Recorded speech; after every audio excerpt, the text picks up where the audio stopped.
Hi అండి. పిల్లలకి సెలవులు ఇచ్చి చాలా రోజులైతే అయిపోయింది. ఊరు వెళ్దామంటే రిజర్వేషన్ దొరకలేదు. ఇన్ని రోజులకైతే టికెట్స్ దొరికాయి. ఊరు వెళ్తున్నాము. మాదేమో ఈవినింగ్ ట్రైన్లో తినడానికి పిల్లలకి టమాటా రైస్, నాకేమో అన్నం బెండకాయ కర్రీ చేసేసాను. ప్యాకింగ్ అయితే చేస్తానండి ఫుడ్ అంతా. మేము మా పక్కనున్న అన్నయ్య వాళ్ళమైతే వెళ్తున్నాము. అన్న వాళ్ళది శ్రీకాకుళం, మమ్మల్ని సామలకోటలో దించేస్తారు. అన్నేమో పిల్లల్ని మమ్మల్ని బస్ స్టేషన్ దగ్గర దించేశారు. బస్సు అయితే వచ్చింది, అందరం ఎక్కేసాము. ఇప్పుడు సికింద్రాబాద్ వెళ్ళి ట్రైన్ అయితే ఎక్కాలండి. అందరం కూడా మీకు హాయ్ బాయ్ అయితే చెప్తున్నాము. పండుబాబుని చూడండి, చాలా హ్యాపీగా ఉన్నాడు. బయట తిరగడం అంటే పండుకి మహా సరదా. మొత్తానికి ట్రైన్ అయితే ఎక్కేసాము, తినేసి పడుకుని పోయాం. నాకు నిద్ర రాక మిడ్ నైట్ అయితే రాజమండ్రి బ్రిడ్జ్ వీడియో తీశాను. మా స్టేషన్ అయితే వచ్చేసింది, దిగిపోయాము. ఇప్పుడు బయటికి వెళ్ళి కాకినాడ ఆటో ఎక్కాలి. బయటకు వచ్చి ఆటో ఎక్కేసాము, ఇంటికి వచ్చేసాము. మేము మా అత్తయ్య వాళ్ళకి చెప్పలేదండి వస్తున్నామని.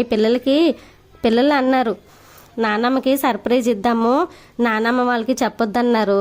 ఇదేనండి మా ఇల్లు. ఆ ఇంట్లో అత్తయ్య, మామయ్య, తోటికోడలు, బావగారు, బాబు ఉంటారు. మేము హైదరాబాద్లో ఉంటాం. మా బావేమో ఆర్మీలో చేస్తున్నారని తెలుసు కదా, రాయ్పూర్లో ఉంటారని.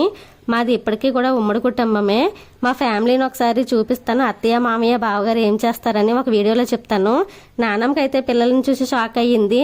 అమ్మో ఎలా వచ్చారు అని అడిగి పిల్లల్ని ఎత్తుకొని లోపలికైతే తీసుకెళ్ళిపోయిందండి. మా నాజతల్లి అయితే బొమ్మలాట అయితే మొదలుపెట్టింది. మరి సర్ప్రైజ్ ఎలా ఉంది? వీడియో నచ్చితే లైక్ చేయండి, షేర్ చేయండి. Bye bye.